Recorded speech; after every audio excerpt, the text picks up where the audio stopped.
അച്ഛനൊരു കത്തുണ്ടായിരുന്നു. ഇന്ന് ലോക തപാൽ ദിനമാണല്ലോ.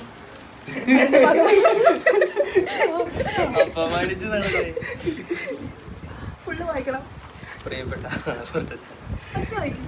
ആരാ എഴുതിയത്?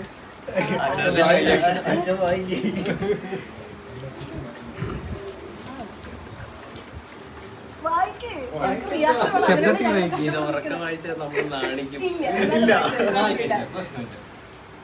വായിക്കുന്ന കണ്ടന്റ് പുറത്തു പോകില്ല, മുഖം മാത്രമേ പുറത്തോട്ട് പോകുള്ളൂ. ആ അങ്ങനെയാണ്, കുഴപ്പമില്ല. നമ്മുടെ 5 മിനിറ്റ് ഓക്കെ. നമ്മുടെ എല്ലാമായ നമ്മുടെ സ്വന്തം അച്ഛൻ. ഞാൻ എന്നെ കുറിച്ചൊന്ന് വായിക്കണോ? എന്തിനാണ് സ്വയം പൊങ്ങി എന്ന് പറയുന്നത്? അച്ഛനെ പറ്റി എഴുതി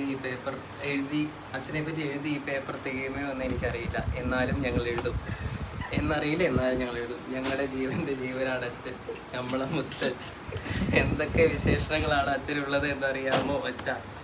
അച്ഛന്മാരുടെ ഇടയിൽ കുഞ്ചാക്കോ ഭവൻ,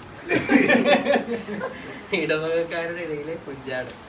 അച്ഛന്റെ ട്രോളിനെ വെല്ലുവിളിക്കാൻ ആരുണ്ട് പള്ളിയിൽ? ആരുണ്ട് ഈ പള്ളിയിൽ? ഓക്കെ.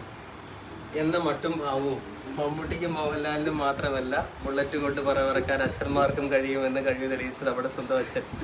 ഇങ്ങനെയൊക്കെയാണെങ്കിലും കാര്യത്തോടെടുക്കുമ്പോൾ അച്ഛൻ സീരിയസ് ആണ്.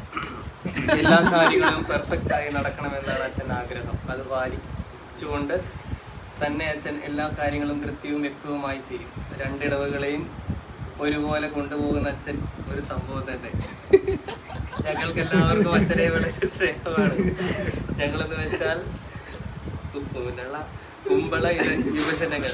അച്ഛൻ വൈദികനാണെന്നതിലുപരി ഞങ്ങളുടെ ഇടയിലെ ഒരാളെ പോലെ, ഒരു ജ്യേഷ്ഠനെ പോലെയാണ്. അപ്പോൾ ഇത്രയും പറയാനുള്ളൂ.